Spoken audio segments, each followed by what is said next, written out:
Bismillahirrahmanirrahim. Assalamualaikum warahmatullahi wabarakatuh. Innal hamdalillah nahmaduhu wa nasta'inuhu wa nastaghfiruh wa na'udzu billahi min shururi anfusina wa min sayyiati a'malina.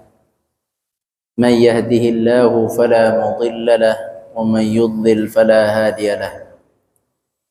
أشهد أن لا إله إلا الله وحده لا شريك له وأشهد أن محمدا عبده ورسوله لا نبي بعده. اللهم صل وسلم وبارك على نبينا محمد وعلى آله وصحبه أجمعين. اللهم لا علم لنا إلا ما علمتنا إنك أنت العليم الحكيم. اللهم ربنا زدنا علما warzuqna fahma. Allahumma inna nas'aluka ilman nafi'a wa rizqan tayyiba wa amalan mutaqabbala ya rabbal alamin. Allahumma amin. Kaum muslimin yang dirahmati Allah Subhanahu wa taala. Yang pertama, kita bersyukur kepada Allah yang telah memberikan kita keimanan sampai saat ini. Semoga Allah berikan kita tambahan dalam keimanan ini dan dijauhkan dari tergelincir kepada hal-hal yang dibenci oleh Allah Subhanahu wa taala. Allahumma amin. Rabbana hab lana min ladunka rahmah wa hayyi' lana min amrina rasyada. Kemudian salawat dan salam kita sampaikan kepada Nabi kita, Nabi besar Muhammad sallallahu alaihi wasallam. Kaum muslimin yang dirahmati Allah, pada pertemuan yang lalu kita telah membahas hal-hal yang membatalkan salat. Pada kesempatan saat ini kita akan membahas perihal adab-adab makmum. Setelah kita selesai membahas salat secara individu atau munfarid, maka saat ini kita akan membahas bagaimana jika kita salatnya berjamaah. Tentu kaum muslimin, salat berjamaah itu pahalanya besar. Pahalanya besar sekali. Pertama, kata Nabi SAW, man ghada ila masjid, man ghada ila al-masjidi awrah, barang siapa yang pergi ke masjid, datang atau pulang dari masjid, a'addallahu lahu, maka Allah Subhanahu wa taala akan siapkan untuknya ma'idatan fil jannah, yaitu hidangan di surga. Jadi ada hidangan khusus, kata Nabi, bagi orang-orang yang sering mengunjungi rumah Allah. Sebagaimana kita mengunjungi rumah fulan, kita dapat hidangan. Kita mengunjungi rumah saudara kita, tetangga kita, kita dapat hidangan. Paling tidak kita dapat air putih. Ya, lebih dari air putih dapat kue nastar. Ya kan? Lebih lagi dapat pisang goreng. Lebih lagi kita dibekali. Hidangannya dibekali. Walaupun di masjid sekarang banyak bekal juga. Jadi kita ke masjid, sholat Jumat, ada bekal makanan yang disediakan oleh panitia masjid. Kita kajian subuh, ada makanan yang disediakan oleh panitia masjid atau donatur yang ada di masjid ini. Kemudian kita juga maghrib, Senin biasanya juga ada buka puasa. Kamis ada buka puasa. Ada hidangan juga ternyata. Ada hidangan asli. Ada hidangan asli. Itu hidangan di rumah Allah. Barakah. Hidangan rumah Allah itu barakah. Halal, barakah. Nah, tetapi ada hidangan yang Allah siapkan, artinya yang disiapkan oleh Allah khusus bagi mereka yang suka ke masjid, berangkat atau pulang. Jadi dia satu kali berangkat dapat hidangan, pulang dapat hidangan. Jadi sekali datang dapat dua. Itu bagi yang ke masjid. Di mana dihidangkannya nanti dikhususkan bagi mereka hidangan khusus di surga Allah Subhanahu wa taala. Itu keutamaan orang yang salat atau datang dan pulang ke masjid. Kemudian juga kalau kita salat berjamaah di masjid, maka kita tahu kita akan mendapatkan kelipatan pahala. Pahalanya itu dalam hadis disebut 25 derajat. Di dalam hadis yang lain disebut 27 derajat. Ada dua. Ada yang menyebutkan 25 derajat, ada hadis yang menyebutkan 27 derajat. Karena ada dua hadis, kata ulama, berarti salat jamaah di satu masjid belum tentu sama nilainya dengan salat jamaah di masjid yang satu lagi. Gitu. Jadi ada kemungkinan berdasarkan gabungan dari dua hadis itu, ada kemungkinan bahwa salat jamaah satu masjid dengan masjid lain itu nilainya berbeda. Dari mana perbedaan itu? Dari imam dan makmum. Dari imam dan makmum. Kita sering mendengar sesungguhnya lurusnya saf, rapatnya saf bagian dari kesempurnaan salat berjamaah. Oleh karena itu, salat berjamaah itu pahalanya berbeda-beda tergantung imamnya dan jamaahnya. Tergantung safnya. Tergantung jumlah banyaknya, bahkan jumlah banyak jamaah menentukan juga kualitas atau nilai di sisi Allah jamaah tersebut. Kemudian kaum muslimin, artinya apa? Artinya sebaiknya apabila kita sholat berjamaah, maka ikut berpartisipasi menjadikan sholat jamaah kita itu sempurna. Ikut berpartisipasi, tidak sekedar datang, tetapi harus kita ikut berusaha menjadikan sholat jamaah kita sempurna. Kalau kita sebagai imam, maka perankan imam yang baik dengan izin Allah. Apabila kita sebagai makmum, maka perankan sebagai makmum yang baik supaya salat kita itu nilainya lebih besar. Bahkan kata ulama dalam penjelasan hadis keutamaan salat berjamaah, bahkan pahalanya bisa melebihi 27 derajat. Karena Allah berjanji akan melipatkan pahala 10 kali lipat sampai yang tidak terbatas. Maka ulama mengatakan tidak hanya 27, khusus bagi orang yang berjamaahnya itu sangat baik dan sempurna, maka bisa melebihi angka tersebut. Oleh itu kaum muslimin, hal yang kedua bagi orang yang sholat berjamaah adalah mendapatkan pahala lebih banyak daripada orang yang sholat fardu, sholat sendiri, munfarid. Selanjutnya, keutamaan orang yang sholat berjamaah, kata para ulama, salatul jamaah fil masjid ad'a lil qabul. Orang yang salat 5 waktu di masjid berjamaah, maka lebih dekat dikabulkannya oleh Allah. Ya, salatnya itu lebih dekat dikabulkannya oleh Allah. Tetapi dia harus menjaga rukun salat dengan baik dan menjaga adab-adab berjamaah dengan baik. Nah, itulah kurang lebih 3 hal kelebihan jika kita melaksanakan sholat berjamaah. Pertama, mendapatkan hidangan khusus dari Allah. Yang kedua, pahalanya bisa melipat dengan izin Allah. Yang ketiga, orang sholat di masjid itu berjamaah lebih dekat diterima pahalanya oleh Allah Subhanahu wa Ta'ala. Baik, sekarang kita masuk kepada adab-adab makmum. Sholat di masjid sudah baik, tetapi alangkah lebih baiknya jika kita mengetahui adab-adab makmum. Dan makmum itu beda-beda, Pak. Ada makmum tetap, ada makmum tidak tetap.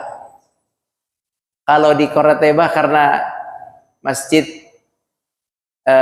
lalu lalang jalan, maka akan banyak makmum yang tidak tetap.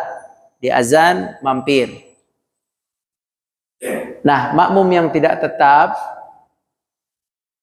ada yang faham, ada yang tidak faham. Jadi yang harus paham tuh makmum yang tetap. Yang harus paham itu makmum yang tetap, yang selalu sholat di situ. Sebab mereka menjadi contoh tauladan. Apabila makmum yang tetap tidak bisa menjadi contoh, maka orang yang datang pun tidak akan mengikut pola yang yakni dia akan mengikut bagaimana cara sholat orang yang tetap. Dia begitu. Kalau yang tetap, imam tetapnya, imam rawatibnya cepat-cepat, dia cepat-cepat. Kalau seandainya imam rawatibnya softnya itu bolong-bolong, renggang-renggang, dia juga akan tidak peduli renggang-renggang. Jadi perlu sekali masjid itu, komunitas tetapnya itu menjaga dengan baik cara sholat berjamaah. Ini nggak gampang, tapi kalau sudah terbentuk itu bagus sekali. Apa di antara hal-hal yang perlu diperhatikan oleh makmum? Satu adalah mengikuti imam. Dari Abu Hurairah radhiyallahu anhu, Nabi SAW bersabda. Kata Nabi, "Innama ju'ilal imamu liyu'tamma bihi." Sesungguhnya dijadikan imam itu adalah untuk diikuti. Jadi makmum harus mengikuti imam. Fala takhtalifu alaihi. Maka janganlah kalian menyelisihi imam. Bagaimana maksudnya jangan menyelisihi imam? Kata Nabi, fa idza raka'a farka'u. Jika ia telah ruku, maka rukuklah. Telah ruku, Pak. Telah ruku. Ini tata cara mengikuti imam. Yaitu biarkan imam itu menyempurnakan gerakan rukunnya. Ruku. Baru kita bergerak. Ini caranya. Imam sami'allahu liman hamidah. Berdiri, baru kita berdiri. Imam sujud, Allahu Akbar, sampai selesai sujud, sampai kening beliau menyentuh kepada tempat sujud, barulah kita sujud. Begitu caranya. Fa idza raka'a farka'u. Wa idza qala sami'allahu liman hamidah faqulu rabbana lakal hamdu. Apabila imam mengucapkan sami'allahu liman hamidah, maka ucapkanlah rabbana walakal hamd. Yani ketika imam i'tidal sami'allahu liman hamidah, jangan bergerak, diusahakan ya, jangan bergerak sampai imam selesai mengucapkan takbir atau mengucapkan zikir. Sami'allahu liman hamidah, baru bergerak kita. Allahu Akbar, baru kita bergerak. Karena insya Allah imam selesai melaksanakan rukun ketika selesai ucapannya. Jadi ketika imam mengatakan Allahu Akbar, itu biasanya pas imam sudah selesai perpindahannya. Atau imam mengucapkan Sami'allahu liman hamidah, berarti biasanya imam sudah tegak berdiri. Maka kata Nabi, kalau imam selesai mengucapkan Sami'allahu liman hamidah, barulah kalian bergerak naik ke atas mengucapkan Rabbana walakal hamd, gitu. Sama, jangan bergerak sampai imam selesai dalam rukunnya. Wa idza sajada, dan apabila imam itu sujud, fasjudu, maka sujudlah kalian bersamanya. Jadi selesai dulu keningnya masuk ke tempat sujud, baru kita sujud. Wa idza shalla jalisan, dan apabila imam itu salat dengan cara duduk, fasallu julusan ajma'un, maka salatlah juga kalian dengan duduk. Jadi kalau imam itu duduk, maka makmum juga harus duduk. Ya. Jadi ini perlu diperhatikan. Takut-takut imam tiba-tiba ya awalnya tegak berdiri, tiba-tiba ada kendala, kemudian imam rakaat kedua duduk, maka semuanya juga makmum, semua makmum harus duduk. Itu perintah Nabi. Wa idza shalla jalisan fasallu julusan.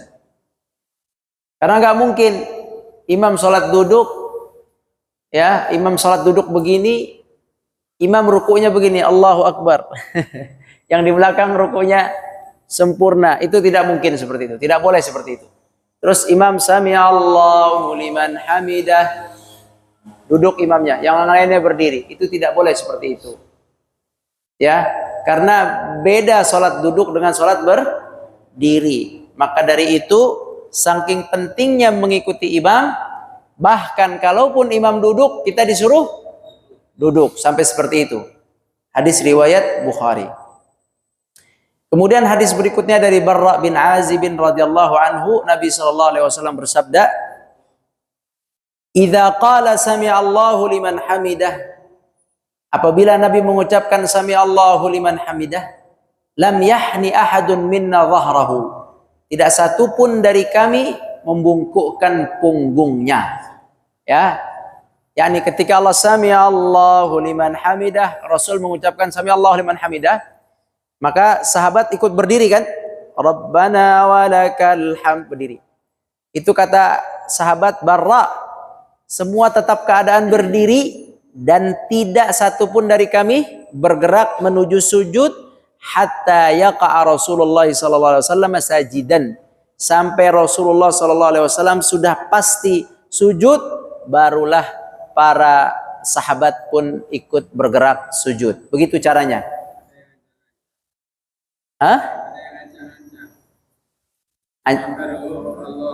Dia sudah langsung. Ya. Jadi itu ya perlu kita perhatikan bahwa gerakan makmum diusahakan pelan-pelan. Memang ini harus belajar kebiasaan, karena ini kebiasaan. Terkadang kita sudah terbiasa imam bergerak sedikit, bergerak, atau imam baru Allah langsung bergerak. Jadi kebiasaan itu kita rubah, karena saya yakin itu kebiasaan dari kecil yang belum belajar. Kalau udah belajar, dia pasti akan mikir dua kali bagaimana, atau dia mengingat-ingat, oh ya begini, oh ya begini, sehingga dia akan menahan diri sampai imam mengucapkan takbir secara sempurna Allahu Akbar, begitu.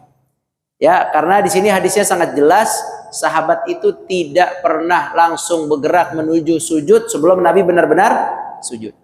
Berdasarkan hadis ini, cara mengikuti imam itu ada kurang lebih ada 4 ya. 1, mendahului imam. Mendahului imam. Jadi imam belum sampai berdiri, dia sudah berdiri.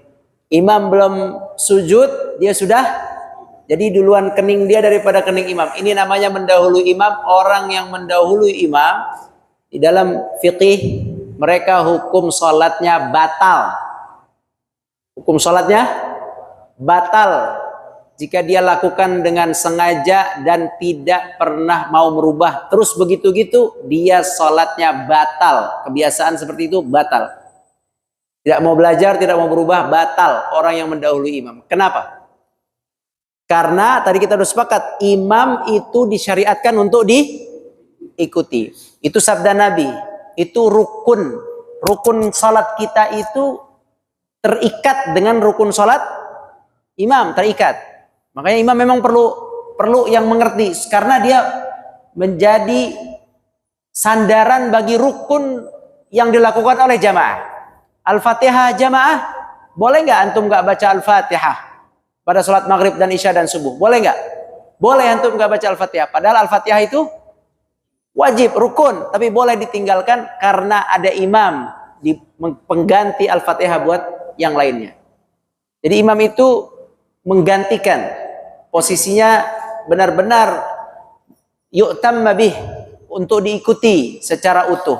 Maka barang siapa yang menyelisihi, yakni mendahului imam, maka secara hukum dia telah melanggar ketentuan dalam berimam dan bermakmum. Maka bukan hanya dia keluar dari jamaah, tapi hukum sholatnya, hukum rukunnya rusak karena dia telah melanggar hukum berimam dan bermakmum.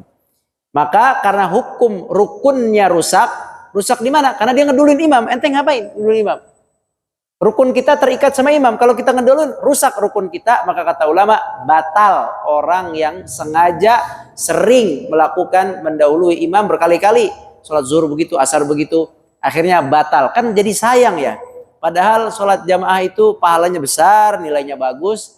Tapi sebab dia tidak mau belajar adab-adab menjadi makmum, dan dia meremehkan fikih sholat, akhirnya dia mendahului dan sengaja seperti itu terus menerus. Itu batal sholatnya itu. Nah itu yang kedua. Bentar. Yang pertama adalah mendahului. Yang kedua adalah sama dengan imam. Kalau sama dengan imam, hukumnya makruh. Hukumnya makruh, sholatnya itu sah tapi makruh. Yang ketiga adalah memperlambat, mengakhirkan rukun sampai imam pindah ke rukun yang lain. Ya, jadi 3, 1, ada 4. Yang pertama tadi mendahului, batal kalau sengaja. Kalau tidak sengaja nggak apa-apa. Di belakang layar tuh, di belakang balik, tiba-tiba seorang ibu udah berdiri ke atas, padahal imam masih sujud. Dia nggak tahu, nggak apa-apa. Jadi kalau sengaja mendahului imam batal. Yang kedua, sama dengan imam, persis. Berdirinya sama, sujudnya sama, hampir sama terus nih. Makruh. Sholatnya sah, tapi makruh setiap sholat berbuat sesuatu yang Allah tidak suka. Tapi sholatnya diterima. Yang ketiga, memperlambat. Apa arti memperlambat? Dia telat dan selalu telat. Orang udah ruku, dia masih menyelesaikan Al-Fatihah. Gak boleh Pak. Kalau imam sudah ruku, jangan selesaikan Al-Fatihah. Gak ada yang nyuruh nyelesain Al-Fatihah. Gak ada ulama yang nyuruh nyelesain Al-Fatihah. Yang ada ulama baca Al-Fatihah sedapatnya. Imam Syafi'i mengatakan sedapatnya. Imam udah ruku, kita baru masuk, baca aja Al-Fatihah ayat pertama, Bismillahirrahmanirrahim, ruku. Atau Bismillahirrahmanirrahim, Alhamdulillahirrabbilalamin, ruku. Begitu. Sebab apa? Imam sudah ruku. Maka apabila imam sudah ruku, kita harus segera ruku. Tapi kalau kita terus sengaja lama-lama imam ruku, kita berdiri terus sampai imam sudah sami Allahu liman hamidah, baru kita ruku. Imam sudah sujud, baru kita sami Allahu liman hamidah. Imam duduk di antara dua sujud, baru kita sujud. Begitu terus, sering terjadi seperti itu keterlambatan, maka hukumnya batal juga.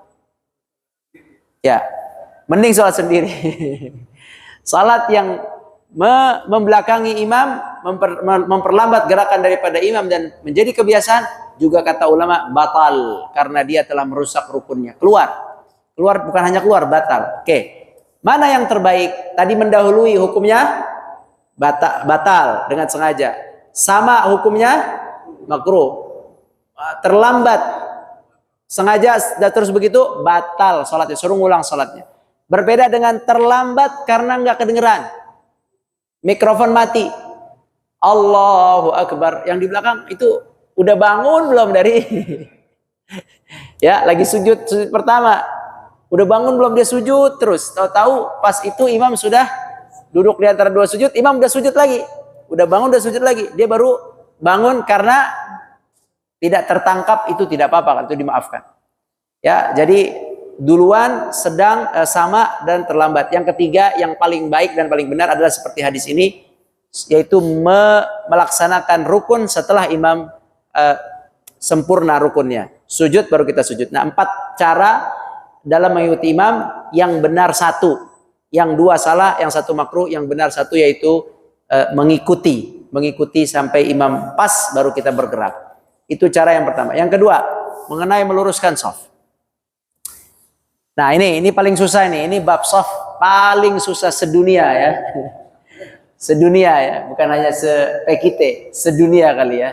Kecuali orang-orang yang sudah ngerti dan mau membuka hati, barulah dia bersedia shaf ini. Ini shaf ini agak susah. Yang ngerti mau merapatkan, yang nggak ngerti ngejauh. Ya, ngejauh. Kalau nggak dia ngejauh, dia marahin kita. Shaf ini kaum muslimin, shaf ini penting. Saya sering sampaikan beberapa tempat ya, di sini sih enggak ya. Kalau kita mau sholat jamaah, tolong hargai aturannya. Jangan kita mau seenaknya aja. Sholat jamaah masuknya ke pojok sono. Sini kosong Syekh. Akhirnya shafnya pojok 1 orang, tengah bereret begini. Ini nggak ada adabnya begini. Ya kalau mau sholat jamaah Anda bil akal ya nih. Coba pikir dulu bil akal. Anda mau sholat jamaah ikut peraturan. Ngapain sholat di situ? Kalau mau sholat jamaah, ada yang sholat jamaah di tembok, di tiang, mana-mana nih, sholat di tiang. Anak kecil tapi. Sholat di tiang, anak kecil nggak apa-apa tapi. Ya nyender. Tapi dia ikut gerakan imam. Ya kalau anak kecil nggak apa-apa, nggak ada orang tua, nggak ada. Yang ada orang tua itu. Tapi itu rata-rata pendatang setahu saya, bukan jamaah asli. Jadi kalau kita lihat zuhur, asar, dia bikin di pojok. Akhirnya apa? Ya bolong panjang. Seperti itu, rusak shaf itu. Ini kenapa? Kenapa kayak gitu Pak? Kenapa sih? Pernah nggak jadi orang yang seperti itu? Enggak, Bapak pernah nggak dulu? Dulu saya kayak gitu. Kenapa alasannya? Kali dulu Bapak kalau masih kecil nggak apa-apa. Ya. Masih kecil gitu. Kalau masih kecil nggak apa-apa, ambil di pojok. Tapi kalau udah baligh, kenapa? Mau ngapain ke masjid? Kalau ingin sholat berjamaah, masuk ke shaf. Dan ketika masuk ke shaf, memang masuk ke shaf ini Bapak Ibu sekalian, dia perlu lemah lembut. Perlu lemah lembut. Karena nih, ketika kita rapat shaf, ini memang akan terjadi gesekan antara kaki kita, dengkul kita, terus ini apa? Bahu. Memang iya begitu. Akan terjadi otomatis orang yang merapatkan shaf akan terjadi itu. Tapi gini, kita harus yakin. Kita harus yakin firman Allah, wa idza qila lakum yani ya ayyuhalladzina amanu idza qila lakum tafassahu fil majalisi fafsahu yafsahillahu lakum. Apabila diperintahkan atau ada anjuran geser, berlapang-lapanglah, yakni kasih orang masuk, fafsahu, kalian geser sedikit, kasih dia masuk, fafsahu yafsahillahu lakum, Allah akan lapangkan buat kalian. Tapi kalau kita nggak mau geser, disempitkan buat semuanya, kena sempit jadinya. Jadi kalau ada orang nyelip gitu, itu tolong geser, semuanya geser.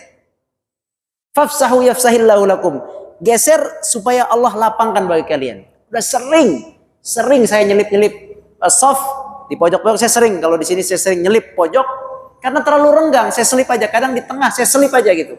Nanti dia otomatis geser, nggak ada masalah, luas. Jadi terlalu apa namanya, nggak apa-apa sih.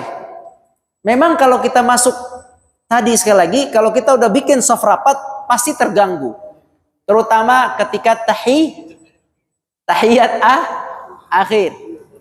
Ya jangan diinjak kakinya. ya tahiyat akhir. Ketika tahiyat akhir itu memang kita akan susah, Pak. Begini.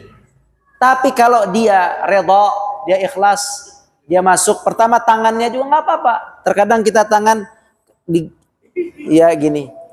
Ini tuh yang benar harus nyentuh. Jadi kalau memang ada orang di sini, sentuh aja nggak apa-apa. Yang disentuh jangan marah-marah, yang nyentuh juga semua baik-baik aja. Jangan begini-begini. Dia nggak mau nyentuh akhirnya begini. Terus duduk tahiyat juga mungkin susah, Pak. Tapi dimaklum, yang harus maklum semuanya. Semuanya maklum.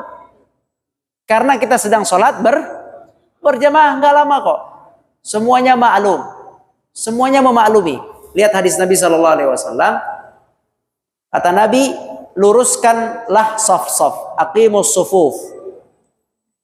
Sejajarkanlah antara pundak, wahadhu bainal manakib, pundak. Sejajarkan pundak itu. Sejajarkan yakni pertemukan. Jadi yang paling kuat itu adalah memulai dengan mempertemukan pundak kita dengan pundak saudara kita. Dan ini bisa dikatakan perbuatan ini adalah perbuatan yang dihindari oleh kebanyakan orang yang sholat di masjid. Ya, dihindari. Anda sampaikan dihindari. Bukannya tidak bisa, tapi tidak mau.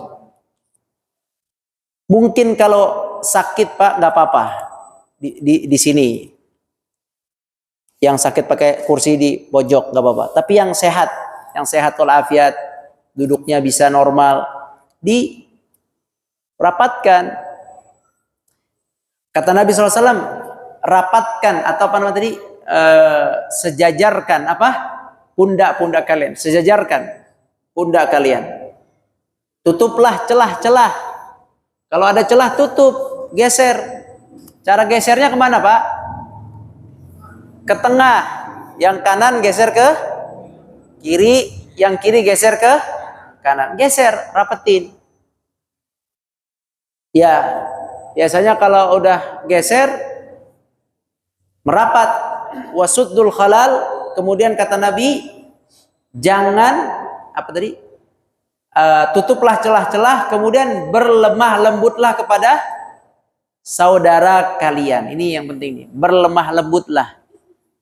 Berlemah lembut. Yang tadi, jangan marah-marah. Jangan marah-marah. Kalau ini mau sholat berjamaah, ada saudara kita yang menempel, jangan marah-marah. Ada saudara kita yang sukanya nempelin kaki, gak usah marah-marah.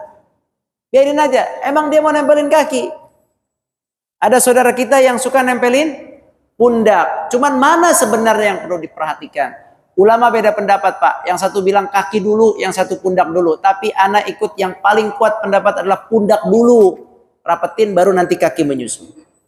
Ya, pundak dulu, bukan kaki dulu. Kalau kaki dulu, nanti akhirnya renggang juga. Jadi pundak dulu. Pundak dulu.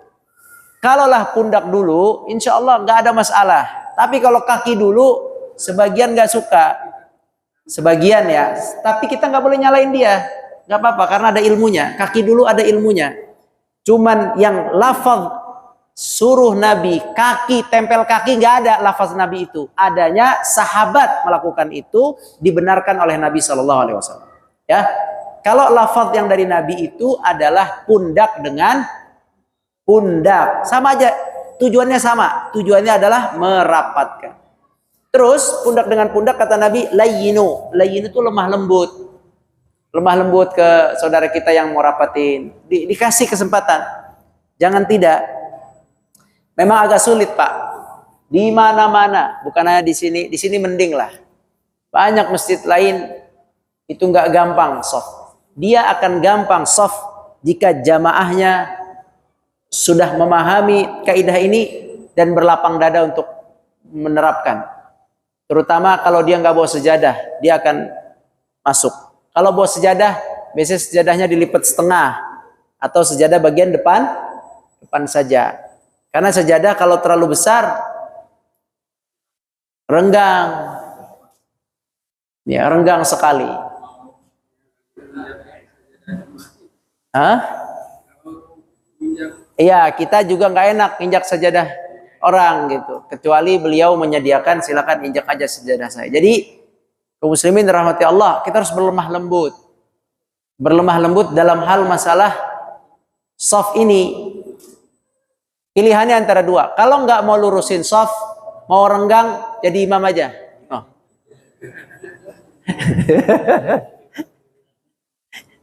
Jadi imam, bebas, boleh begini. Jadi saya kalau jadi makmum, ya saya ikut peraturan makmum. Ya, makmum. Ada masjid yang siap sempit-sempit. Kalau di pesantren udah standar.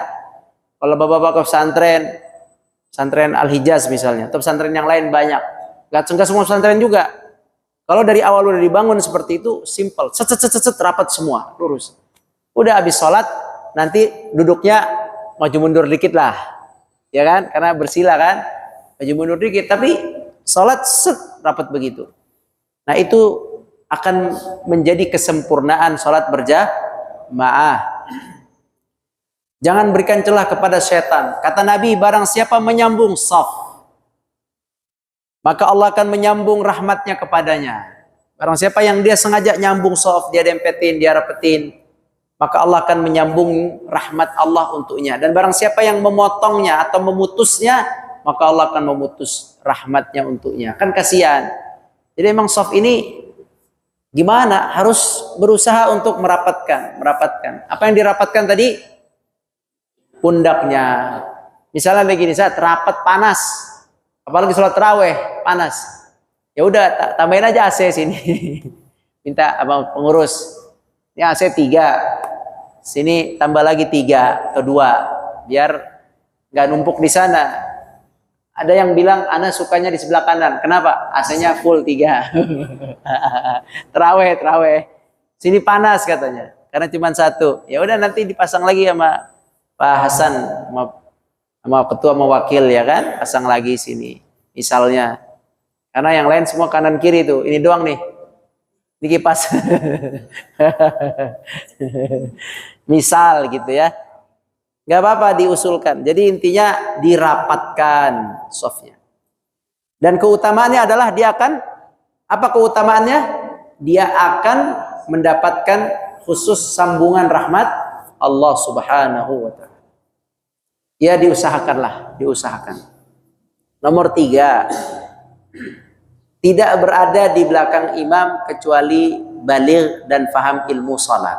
Belakang imam. Kata Nabi dari Abi Mas'ud radhiyallahu anhu, Nabi bersabda, liyalliyanni atau liyalliyanni minkum ulul ahlami wan nuha. Hendaklah berdiri di belakangku seorang yang sudah baligh dan memahami ilmu. Tsummal ladzina yalunahum. Jadi yang paling belakang itu adalah yang pertama sudah baligh, yang kedua yang memahami ilmu. Jadi anak kecil kalau bisa jangan di belakang imam, dia agak ke pinggir kanan, agak pinggir kiri, atau di shaf yang kedua yang belum baligh. Terus yang di belakang imam diusahakan yang paham ilmu salat. Itu perintah Nabi SAW, hadis riwayat Muslim. Itu adab-adab bagi makmum. Nah, mungkin ada pertanyaan 5 menit, silakan. Tadi dibilangin bahwa sholat di masjid itu wajib pahalanya juga. Kemudian bagaimana dengan perempuan? Kalau suaminya misalnya sholat di masjid, dia juga mendapat pahala seperti itu. Jazakumullah khairan. Salat di masjid hukumnya dibagi 2. Yang satu ulama mengatakan hukumnya wajib. Yang satu kelompok lagi mengatakan hukumnya sunnah muakkadah. 2 hukumnya. Hukumnya 2, Pak. Satu mengatakan wajib, satu mengatakan sunnah muakkadah. Yang pendapat mayoritas yang mana? Yang sunnah muakkadah. Nah, mayoritas ulama mengatakan sunnah muakkadah. Yang mengatakan wajib, dia punya dalil wajib, dibakar rumahnya gitu kan. Orang-orang yang laki-laki tidak salat, kata Nabi, gantikan saya jadi imam, saya bakar. Kata mereka, ini jadi dalil bahwa salat di masjid itu wajib. Karena Nabi pengen membakar rumah orang-orang yang tidak salat di masjid. Kata ulama yang mengatakan tidak wajib, dia sunnah muakkadah. Itu kalimat Nabi itu ingin menunjukkan pentingnya, bukan tidak sahnya. Nabi tidak bilang tidak sah, Nabi cuma bilang ingin bakar. Artinya saking pentingnya salat di masjid, maka Nabi mengatakan itu. Terus Nabi SAW mengatakan bahwasanya orang yang salat sendiri dapat pahala sekian, orang yang salat berjamaah dapat pahala sekian, menunjukkan bahwa salat sendiri itu dibolehkan. Kemudian juga mereka mengatakan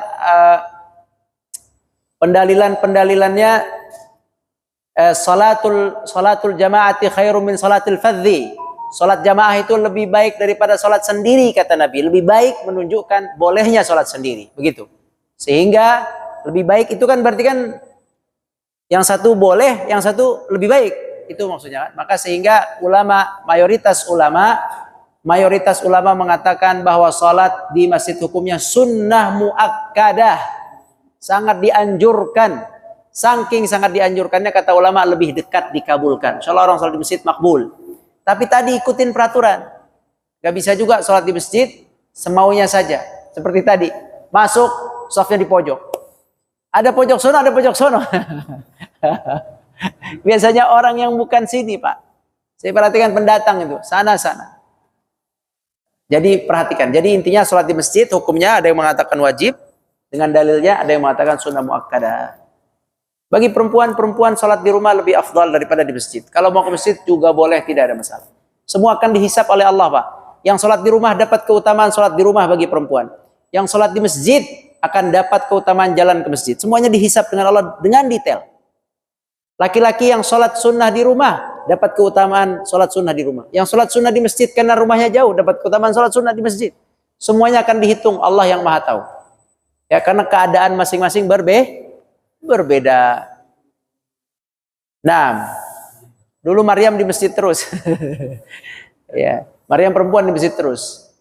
Jadi tentu perempuan lebih baik di rumah. Tapi seandainya dia ke masjid, maka dia dapat semua keutamaan-keutamaan yang didapat dalam ke masjid. Nggak bisa kita katakan dia nggak dapat keutamaan langkah ke masjid. Nggak bisa juga. Cuman dia nggak dapat keutamaan sholat di rumah, dia dapat keutamaan yang lain. Naam, wallahu a'lam. Azan. 1 menit lagi. Ada pertanyaan lain? Berapa?